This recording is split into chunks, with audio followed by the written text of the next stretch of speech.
Veíamos ayer, con respecto a la concepción cristiana o la mentalidad cristiana en frente a la guerra, los primeros siglos de la Iglesia. Algunos dicen no, los primeros cristianos eran pacifistas. Hay una realidad que es que uno de los primeros encuentros de Cristo y de los primeros cristianos con los paganos fue precisamente con los soldados del Imperio Romano, y que a esos soldados convertidos en ningún momento se les pidió el que dejaran de militar, ni se les puso como condición. Aquello de San Juan, conténtese con su salario y no sean prepotentes. Y dice San Agustín, y lo cita Santo Tomás, el que les exigió que se contentaran con sus sueldos no les prohibió militar. Es decir, ni Juan Bautista, ni Cristo, ni la Iglesia primitiva ve una contradicción entre la profesión militar y el cristianismo. Todo esto es importante, porque si uno dice en estas cosas hay que ser lógico. Si uno toma la posición de algunos teólogos modernos que dicen no se puede hablar de guerra justa, toda guerra es injusta, toda guerra es un crimen, en ese caso la profesión militar sería ilícita. Eso hay que ser coherente. Si uno dice no existe la guerra justa, entonces ¿qué hace el soldado? Es un tipo que se forma para la guerra, y para una guerra que es siempre injusta, siempre ilícita. No sería lícita la profesión del militar. En eso es necesaria una coherencia. Existe un cierto pacifismo entre algunos de los primeros cristianos, pero hay que tener en cuenta, digamos, que nunca fue una cosa general. Y por otra parte, como señala también Congar, pasa con lo de la guerra un poco lo mismo que con lo de la propiedad. Tenían todo en común, lo cual no significa que negaban la existencia de la propiedad privada. No se hacían tanto el problema moral, era su vida cristiana, y su vocación cristiana vivida en toda plenitud, como los monjes. Eran perseguidos, tenían una profunda unión entre ellos, era una minoría, entonces procuraban vivir. Ellos, señala Congar, observaban con respecto al Estado una actitud de obediencia leal en las cosas temporales, pero no creían tener que asumir como cristianos una búsqueda del bien temporal o terrestre de los hombres. Es decir, la promoción del bien común no les hubiera interesado, llamado la atención. Vivían su cristianismo, sí, cumplían con lo que la ley les mandaba, obedecían a las autoridades en lo que se podía obedecer, pero un poco como diciendo, bueno, nosotros vivimos nuestra fe y es el imperio el que cuida el orden, no es tanto cosa nuestra. Eso señala también el cardenal Danielou.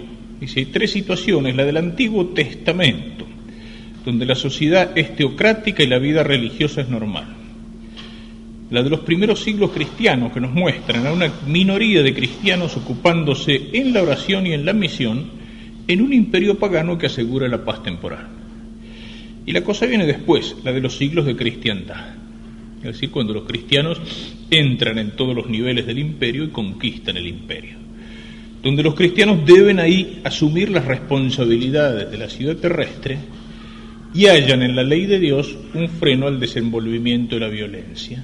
Aquí es donde aparecen las primeras doctrinas sobre la guerra. Aparecen también acá los irenistas, es decir, pacifistas a toda costa, pero es interesante señalar que es una línea que se da en general en relación con grupos heterodoxos, empezando con el montanismo, al cual adhiere Tertuliano en su segunda etapa, y luego los valdenses, los albigenses, los husitas, o sea, a lo largo de los siglos hasta llegar a la cosa contemporánea. Corrientes nacidas dentro del protestantismo, los anabaptistas, los menonitas, antitrinitarios, hermanos moravos, los cuáqueros, hasta llegar en nuestros días a los testigos de Jehová.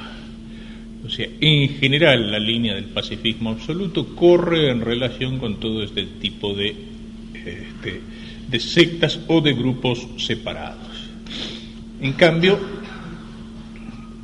en el pensamiento de los padres de la Iglesia, la cosa no ofrece problema y podremos decir que el primer teólogo que toca el tema de la guerra es San Agustín.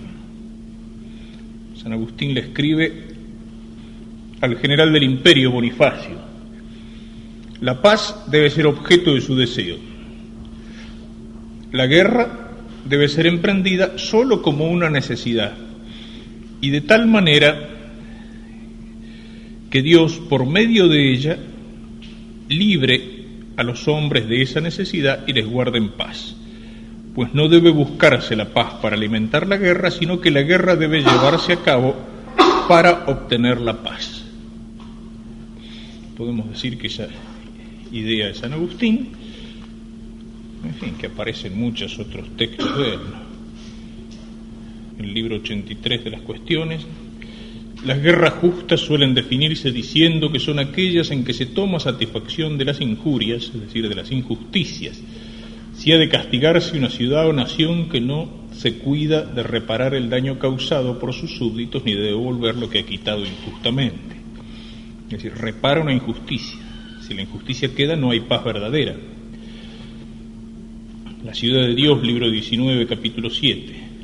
Es la injusticia del enemigo la que obliga al hombre formado en la sabiduría a declarar las guerras justas. Esta injusticia es la que el hombre debe deplorar, por ser injusticia del hombre, aunque no diera origen necesariamente a una guerra. Es decir, una paz en la injusticia puede ser peor que una guerra. Esta doctrina sigue, digamos, adelante hasta Santo Tomás, que, como decíamos, en la Suma Teológica trata el tema de la guerra en la segunda cuestión 40, relacionada con el tema de la caridad, es decir, como ruptura de la paz. Se puede decir que la doctrina de Santo Tomás, muy sintética, es la doctrina que después van a seguir, o sea, no se añade muchísimo a la teología de Santo Tomás. En nuestro siglo tal vez se plantean problemas nuevos.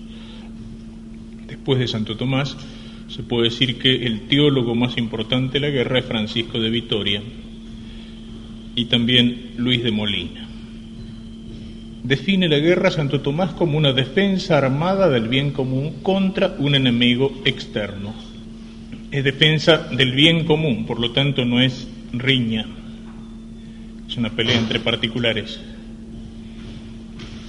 Defensa contra un enemigo externo, por tanto no es sedición o revolución. La guerra puede ser ofensiva, cuando uno, para reparar una injusticia, ataca a aquel que la ha causado y no la quiere reparar, o puede ser defensiva. ¿Cuáles son las condiciones para que la guerra no sea pecado? Porque uno dice la trata como pecado, pero después va a decir no, puede ser legítima, que la ponga entre los pecados, pero hay una guerra que sí es pecaminosa y otra que es justa. Santo Tomás pone 3 condiciones que en general se amplían a 4 actualmente. Para la justicia de la guerra, en primer lugar, es necesario la declaración por la autoridad civil, es decir, por el príncipe. Es una defensa del bien común y por lo tanto no puede ser una cuestión de privados. Un privado no puede declarar la guerra, por más que sea, qué sé yo, gobernador de una provincia o un poeta nacional como hizo Benito Marianetti, en poeta futurista en Italia, que entró en 1914 en la embajada austríaca y lo agarró a bastonazos al embajador porque Italia no se decidía a declarar la guerra, entonces la declaró por cuenta propia. Sí, que era cosa de los poetas. Después está el Gabriele D'Annunzio, cuando termina la guerra y las Naciones Unidas a Italia, que figuraba entre los vencedores, no le dan nada. Al contrario, la parte de Fiume va a quedar para Yugoslavia, juntó excombatientes y ocupó Fiume, el cual gobernó 1 o 2 años, lo ocupó como cuestión de hecho. Bueno, no es lo normal, digamos. Esto no ofrece mayores dificultades. puede declarar la guerra aquel que tiene autoridad para la defensa del bien común.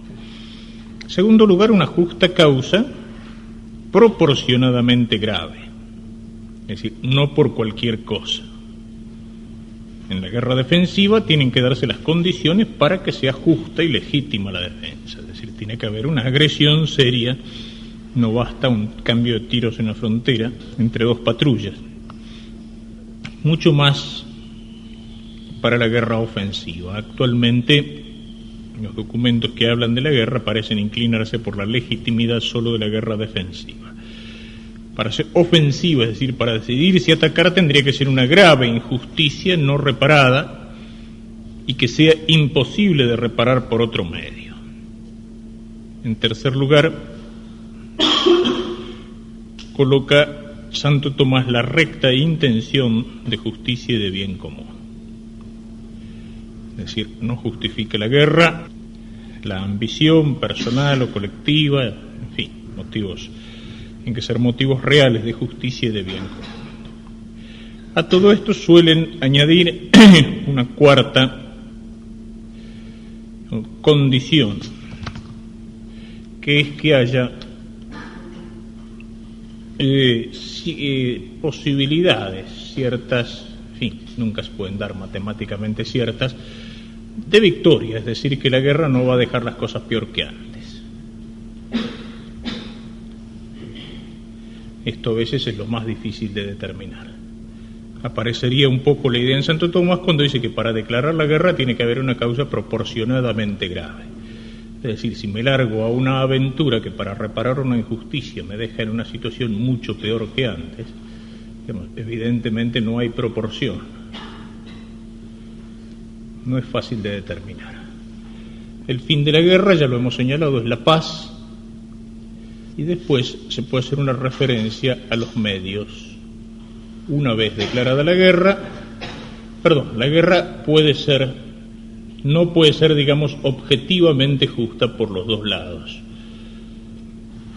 Recuerden lo de la hija del abogado que recibe a un cliente y le dice, mire, tiene razón, váyase tranquilo, viene el cliente, la parte contraria, tiene razón, váyase tranquilo, y la nena que estaba ahí dice, papá, no puede ser que los dos tengan razón, ¿sabes que tenés razón?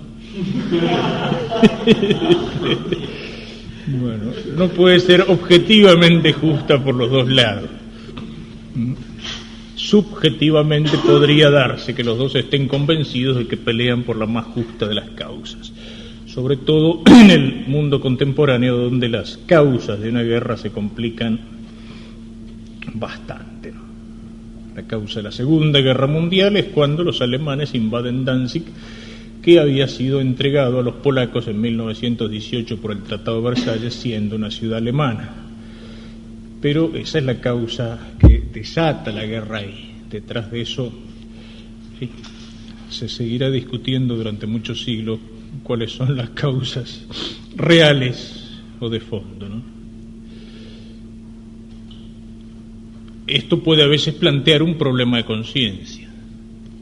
Una es la obligación que uno tiene cuando el país entra en guerra de ir a ocupar su lugar.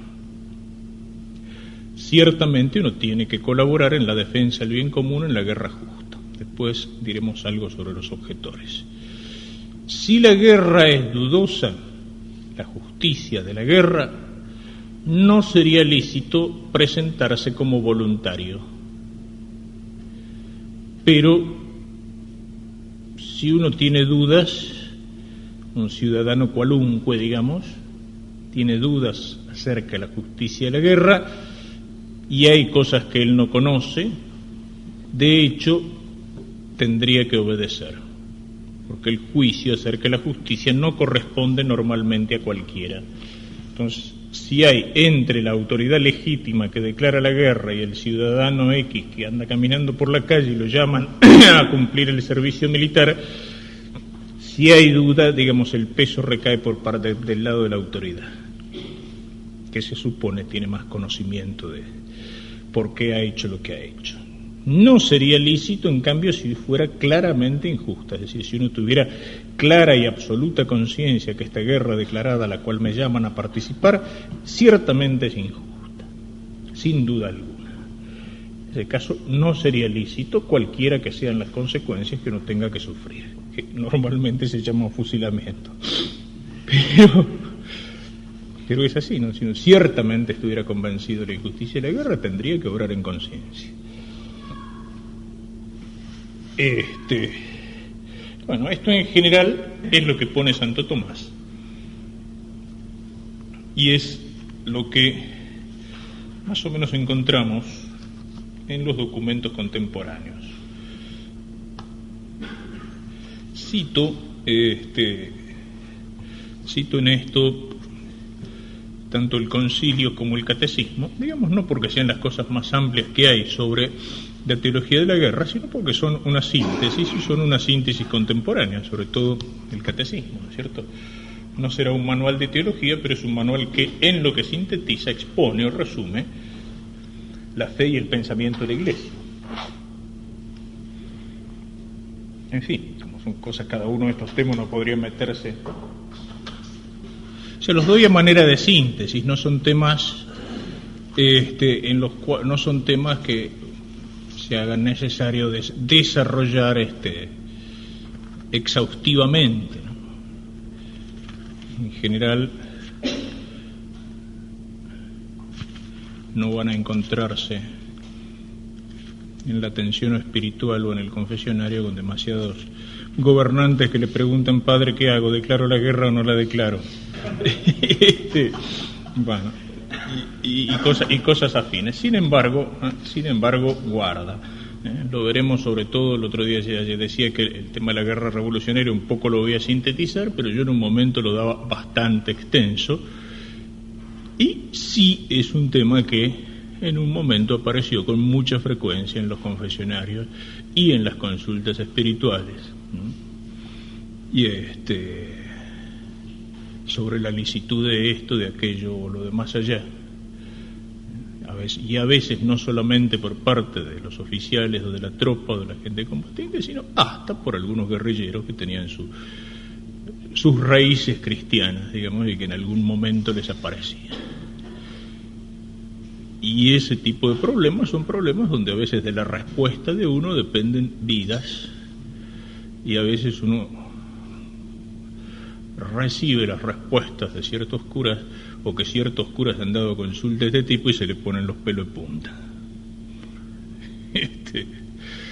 No sé, lo digo porque es un tema que, en fin, lo he conocido bastante, no solamente teóricamente, sino prácticamente a través del conocimiento de gente que de un lado y de otro ha vivido todo el tema de la guerra revolucionaria. Y uno puede encontrar ahí desde... Bueno, el otro día mencionaba un obispo que si en tiempo de guerra los derechos humanos quedan suspendidos, así que imaginemos de ahí para abajo. Respuestas dadas por absoluta pasión. Y es lícito matar, qué sé yo, tales y tales personas, pero escuchame, si no lo hacen no tendrían perdón de Dios. Una respuesta. La respuesta es un suboficial, digamos, que atendí alguna vez, que hacía varios años que no se confesaba porque había ido a consultar su participación en la guerra subversiva con un sacerdote, y el cual le dijo, prácticamente lo echó del confesionario y le dijo que era un endemoniado. Y yo dije, bueno, sentate y contame qué es lo que vos hiciste, en qué participaste, en qué estuviste. Y bueno, hablamos largamente, y cuando termina la cosa yo saco la conclusión: no había, salvo, digamos, podía haber alguna colaboración material, meramente material. Ciertamente no había ninguna responsabilidad formal, al margen de que fuera bueno o malo lo que podía pasar en los lugares donde había estado, digamos, de guardia. Jamás le había puesto la mano encima a un tipo, jamás había matado a nadie, jamás había torturado a nadie. Digamos, o sea que la respuesta del cura es como si llega un tipo que dice: mire, yo soy portero, digo, ascensorista en el hospital, y el otro día apreté el botón al 5º piso cuando llevaban una mujer que me parece que el médico le iba a hacer un aborto. Es exactamente lo mismo. O sea, el ascensorista en un hospital no le puede preguntar a cada persona que sube una camilla dónde la llevan no, me declaro en huelga, paro el ascensor. O sea, aun cuando sepa que la llevan al señor aborto, es un colaborador material remoto y que no tiene ninguna culpa. Bueno, este era el caso, y por eso a una persona se le había dicho que era un endemoniado y había quedado varios años, digamos, fuera sin animarse a acercar a otro confesionario. Por eso digo que aunque no sean casos frecuentes, pero suelen ser casos graves y de una manera o de otra pueden aparecer. Se pondría más divertido, que no puedo contar todo. Bueno.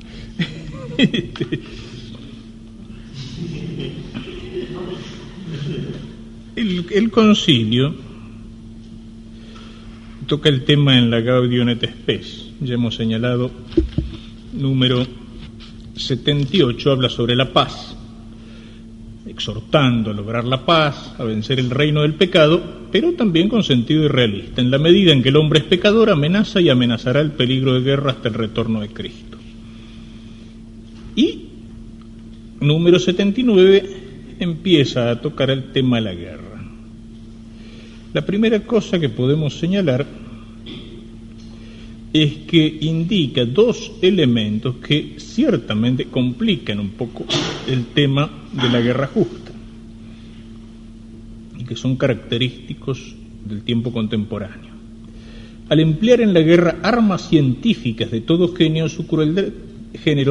su crueldad intrínseca amenaza llevar a los que luchan a tal barbarie que supere enormemente la de los tiempos pasados. Ese es un elemento.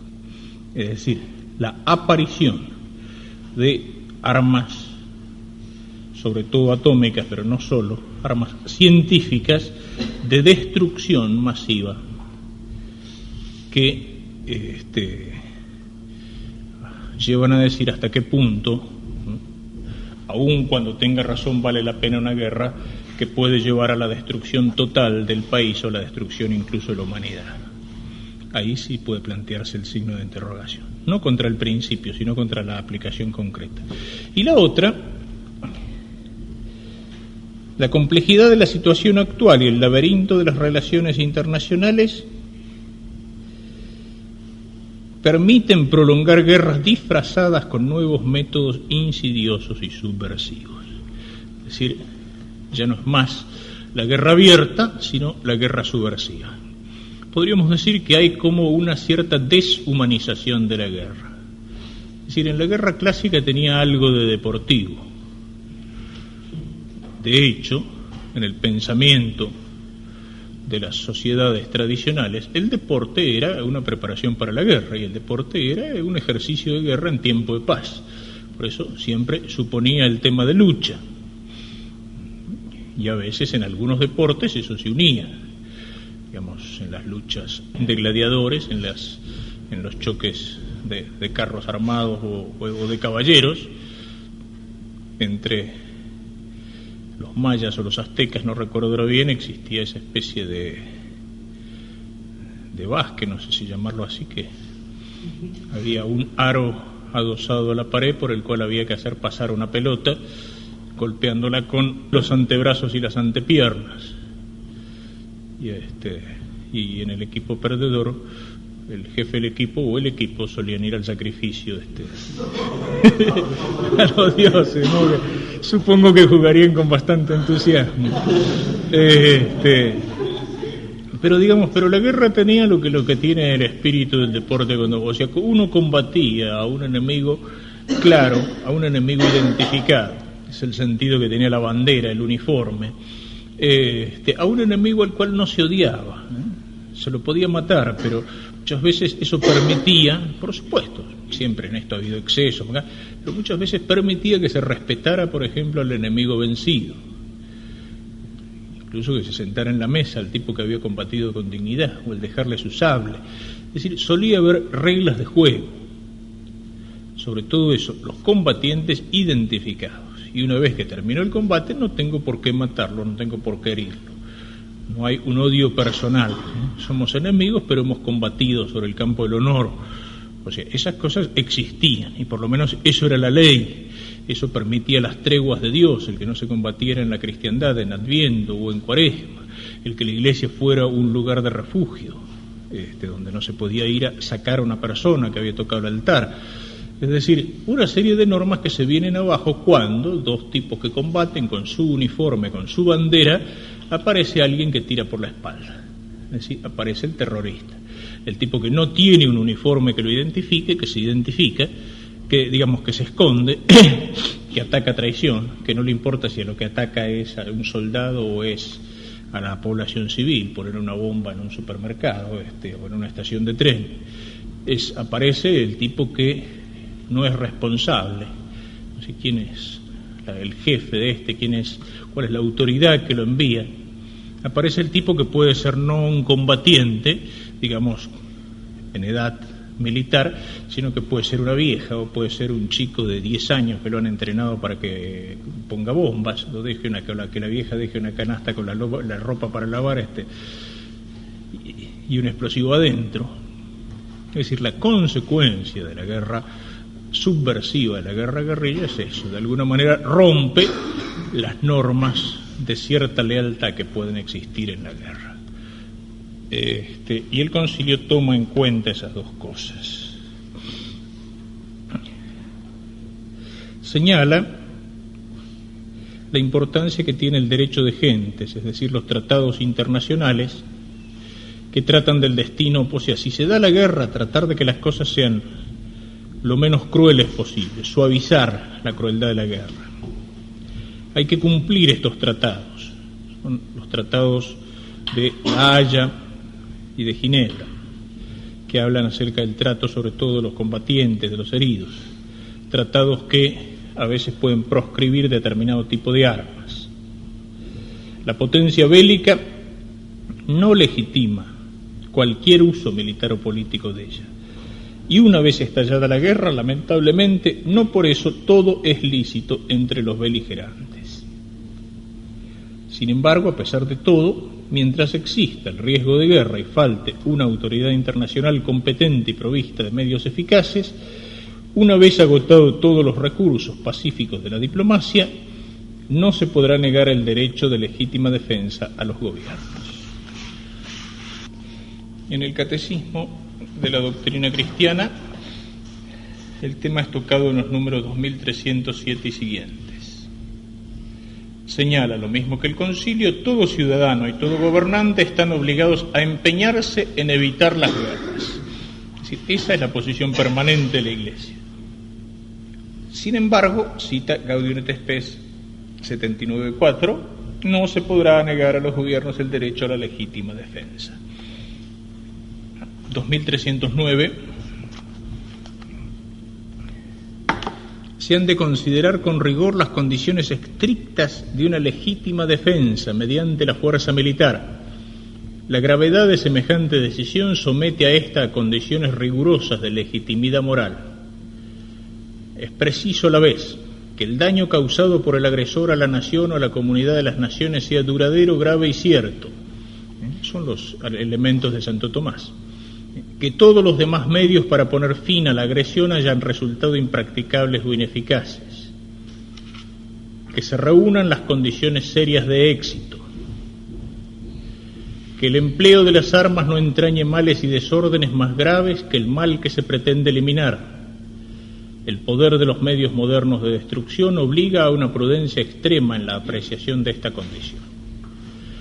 Estos son los elementos tradicionales enumerados en la doctrina llamada de la guerra justa. La apreciación de estas condiciones de legitimidad moral pertenece al juicio prudente de quienes están a cargo del bien común. Luego, 2310, los poderes públicos tienen en este caso el derecho y el deber de imponer a los ciudadanos las obligaciones necesarias para la defensa nacional. Es decir, que pueden obligar a esa defensa del bien. La Iglesia y la razón humana declaran, número 2312, la validez permanente de la ley moral durante los conflictos armados. Una vez estallada, desgraciadamente, la guerra, no todo es lícito entre los contendientes. Cita Gaudium et Spes. 2313. Es preciso respetar y tratar con humanidad a los no combatientes, a los soldados heridos y a los prisioneros. Las acciones deliberadamente contrarias al derecho de gentes y a sus principios universales, como asimismo las disposiciones que las ordenan, son crímenes. Una obediencia ciega no basta para excusar a los que se someten a ella. Así, el exterminio de un pueblo, de una nación o de una minoría étnica debe ser considerado como un pecado mortal. Existe la obligación moral de desobedecer aquellas decisiones que ordenen genocidios. 23.14. Toda acción bélica que tiende indiscriminadamente a la destrucción de ciudades enteras o de amplias regiones con sus habitantes es un crimen contra Dios y contra el hombre mismo, y hay que condenar con firmeza y sin vacilaciones. Un riesgo de la guerra moderna consiste en facilitar a los que poseen armas científicas, especialmente atómicas, biológicas o químicas, la ocasión de cometer semejantes crímenes. Habla sobre la acumulación de armas, la producción y el comercio. Y luego, 23.17, un poco sobre las causas de la guerra. Injusticias, desigualdades excesivas, envidia, desconfianza, orgullo, etc. Y, en última instancia, lo que decíamos del pecado. Sobre esto podríamos añadir, uno es el tema de la vocación militar. Ya lo decíamos antes. Si la guerra fuera siempre injusta, la vocación militar sería una vocación ilegítima. Sería como contratarse para el asesinato. Un trabajo de Monseñor Guerra Campos, Sentido Cristiano del Ejército, publicado en Verbo 128 y en Verbo 214. Decíamos que ya desde los primeros siglos de la Iglesia, los soldados romanos se acercaron a la Iglesia, a Cristo y a Juan el Bautista. Señala San Agustín en el Contrafausto 22.74, si el Evangelio prohibiera la milicia, cuando Juan el Bautista, cuando los soldados vinieron a él para hacerse bautizar, diciéndole: ¿y nosotros qué haremos?, Juan hubiera respondido: arrojad vuestras armas, abandonad vuestra milicia, cuidaos de golpear, de herir, de matar a nadie. Pero él sabía que estos soldados, haciendo eso en la guerra, no eran homicidas, sino ministros de la ley, no vengadores de las propias injurias, sino defensores de la salud pública. Entonces responde en el de Civitate Dei 1.26: el soldado que mata a un hombre por obedecer a una autoridad regular, cualquiera que sea, este soldado no teme ninguna ley de su ciudad, él no es culpable de homicidio. Más aún, si él no lo hiciera, sería culpable de haber desertado su deber y despreciado una orden. Si lo hubiera hecho por su cuenta, por su propia autoridad, incurriría en la acusación de haber derramado sangre humana. Por la misma razón, entonces, es castigado si lo hace sin orden, y será castigado si recibiendo la orden no lo hace. Si esto es así, cuando la orden viene de un imperator, con mucha más razón lo será cuando la orden viene del Creador. Santo Tomás, Secunda 41, cita lo de San Agustín: